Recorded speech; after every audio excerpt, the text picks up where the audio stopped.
So training begins. Now, a gurukula is like a university, but it really isn't. What it is you'd go to a distant place, not in any comfortable surroundings, because discipline is the order of the day. That's how you get trained: discipline, hard work, determination. So they take away from the temptations of parents doting on their children or comfortable surroundings, a soft bed, and you take them farther away. That's one part. But a more important part is that the teacher would carefully watch you, and he would teach you based on your abilities. That's number one. But more importantly, he would also teach you based on how much effort you put in.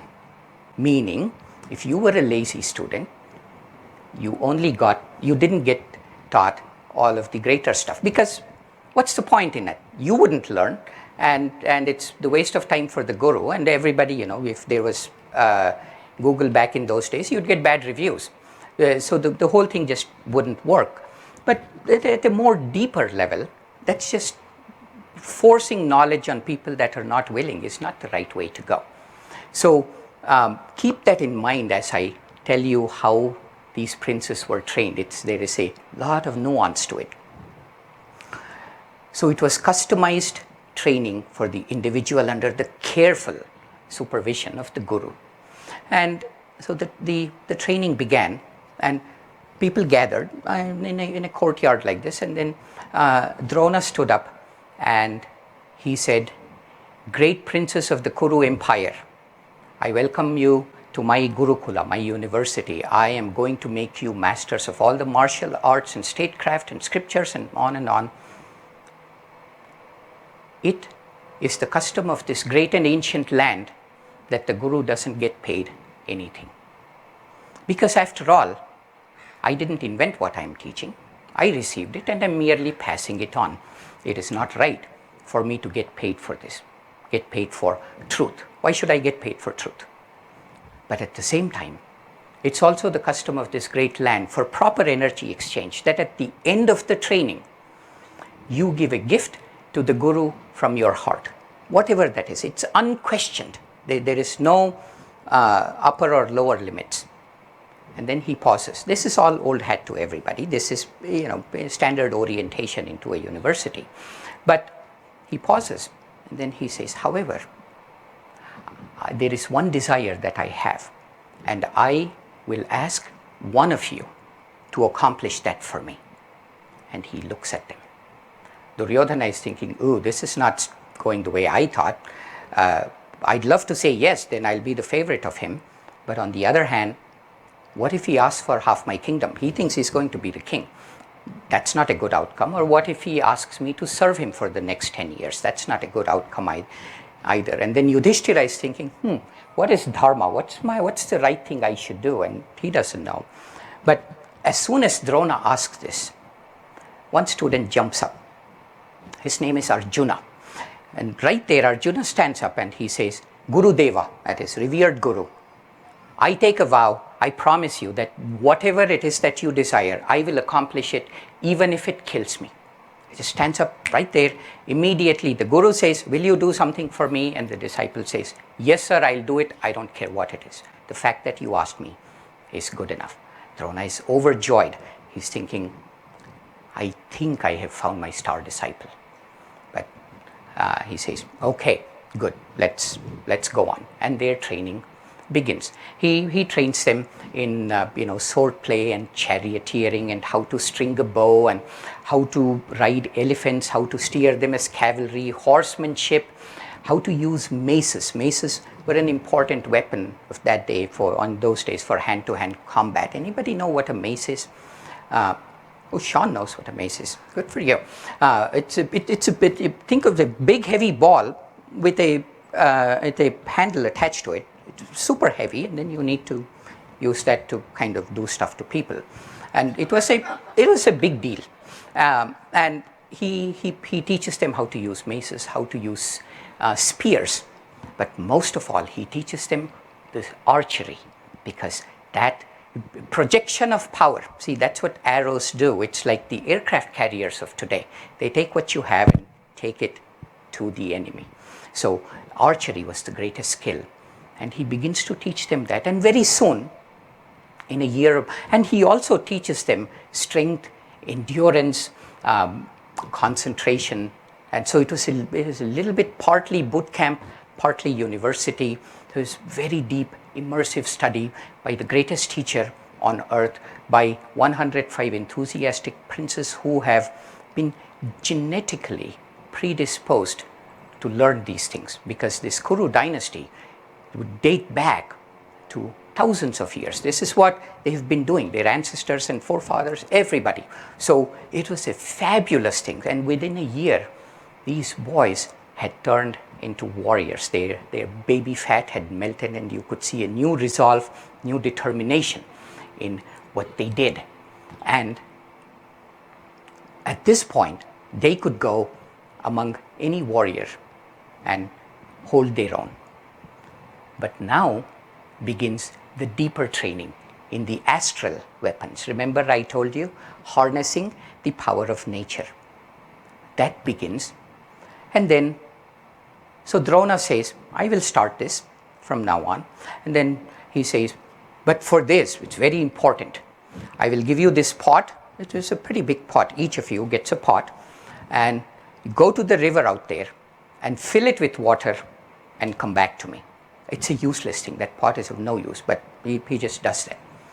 Now to everybody's pot, it's a big pot with a narrow mouth. So imagine taking a big pot to a river and trying to fill it when it has a narrow mouth. And Drona says it has to be full. If you come back with the empty pot or a half empty pot, I'll send it back. So they fill it. But for his son, he gives a pot with a wide mouth. Okay? And so everybody goes, and it takes him 10-15 minutes to fill it, whereas Drona's son fills it right away in a fast-flowing river pot with a wide mouth. Yep, I'm done. He runs back. And in that few minutes, Drona gives him some secret instructions. Okay? Because he wants his son to be better than others. Or does he? Now Arjuna, I have to properly introduce Arjuna. Arjuna is the third of the Pandavas. Remember, Yudhishthira is the eldest. Then there is Bhima. Bhima is the second one. Duryodhana is the eldest of the Kauravas, the bad guys. And Yudhishthira is the eldest of the Pandavas. Second is Bhima. While Yudhishthira is very wise and dharmic, Bhima is very strong. It said he had the strength of 10,000 elephants. Actually, I wasn't planning on this, but it's a very, very juicy story. I'll tell you this.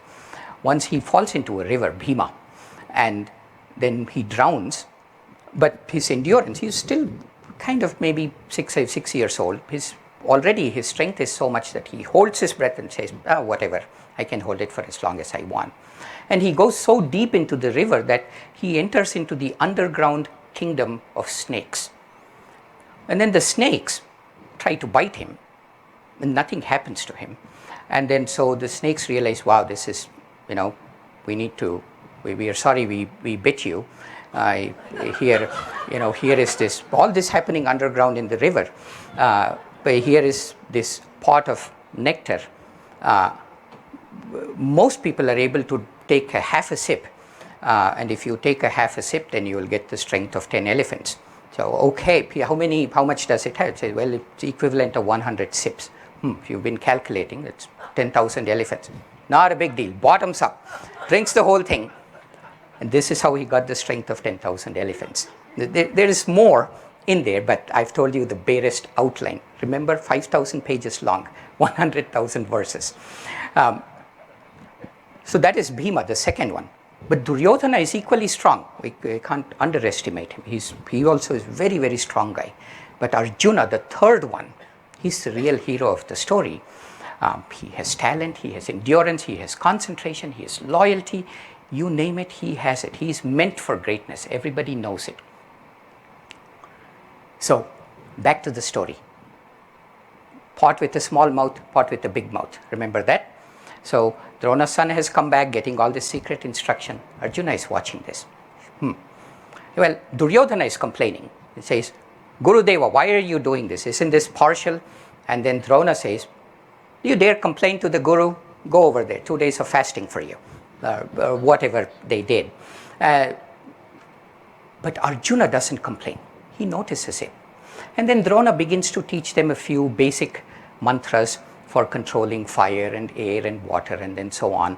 And then one morning, it occurs to Arjuna, well, my Guru just taught me how to control water. So instead of going to the river, everybody runs to the river. He just sits down and then recites the mantra and then kind of uses his concentration to fill the pot with water. So by the time Drona comes back, Arjuna's pot is filled. He runs back at the same time and Drona has no choice but to give him the secrets as well. So Drona says, showing creativity. This is good. He'll never be a victim. He'll never complain that circumstances got him there. If only things were different, I could be great. He won't be like that. A great warrior needs that. And then, so he begins to get, and everybody gets these astral weapons one by one. And Drona says, now I need to teach the big ones. So one day, he arranges it so that during dinner time, the lights go out, okay? And then people stop eating. Well, nobody stops eating, right? Imagine you're having dinner, the lights go out, you say, ooh, what happened? Well, it must be the windstorm, but you keep eating. Wouldn't you eat, right? Why? Well, I didn't ask why, but maybe you did, maybe you didn't. But Arjuna took a couple of, morsels. And then he says, it's utter darkness, but my hand knows how to go to my mouth. So he's always thinking of becoming a great warrior. So that night, when everybody is asleep, he silently gets up, the dead of the night. And then Drona is sleeping, and he touches his Guru's feet with the sleeping Drona. He doesn't know this. Drona doesn't know this. And he goes off into the forest. And he says, if my hand knows how to get into the mouth without me seeing any of that, my arrow should know how to get to the target without me seeing. I just need to develop the power of intuition. So night after night, after everybody sleeps, Arjuna goes, you could hear the twang of his bow deep into the night as he begins to develop intuition, seeing something that is beyond the grasp of his senses. And then one day, Drona knows all this. Remember I told you, education is customized. The Guru is testing you in subtle ways. And so Drona one day goes, and then he says, my son Arjuna, I have finally found the student worthy of me. For the weapons that I need to teach next, you need to have the kind of determination and intuition and creativity that you have had. Otherwise, these weapons will turn back and destroy you. Come, let me initiate you into them. So one by one, he teaches Arjuna all of these great weapons. The others get some of it too, but they are, table scraps compared to what Arjuna gets. He gets all of the really good, great weapons with the full ability to control fire and water and manifest a great big mountain right in front of you. Dispel clouds with the power of wind and so on. All of these weapons, one by one, he gets them. Duryodhana is really unhappy about how things are progressing, because the more powerful Arjuna becomes, the less likely it is that he's going to get the kingdom. So he says, Gurudeva, this is not right. Why is Arjuna getting all of this and I'm not getting it? And as any teacher knows, you can't really argue with your student. You just, if your student is being really not in a very logical mood, irritating, what would a good teacher do? You'd give a test, of course. When in doubt, give a test or give an exam, right? If you didn't know, that's what happened to you in school. If you suddenly got an exam, that's probably what happened. Somebody was irritating the teacher. So that's what Drona does. He says, okay, boys, time for a test. So he sets up a test. I said, on the very top of a very distant tall tree, he puts a wooden bird, and he says, each of you need to shoot the eye of that bird and bring it down. So, okay, one by one they go, and they go. They pull their bowstring, and they're standing there. Yudhishthira goes first because he's the eldest. He pulls the bowstring, and Drona says, Yudhishthira, stop. What do you see? And Yudhishthira says, he's always very devoted to his guru. Gurudeva, I see you. Okay. Drona is standing here. Okay, what else do you see? Oh, I feel the birds singing. I see the beautiful trees. I see the cloudless sky. I'm filled with joy. Do you see the bird? Yeah, I see the bird. And then Drona says, no. You can shoot it, but nothing will happen. You won't hit the bird. And then Duryodhana comes. Duryodhana is listening to all of this and says, what do you see? I don't see you, sir, because you're standing to the side. I'm looking there. Okay, what else do you see? Do you see the tree? Doesn't know. I see the tree. You see the leaves? I see lots of leaves, because he's thinking he's going to ask me to see the bird among the leaves. How can you see the bird without seeing the leaves? Okay, great. Do you see them moving in the wind? Yeah, I see the movement.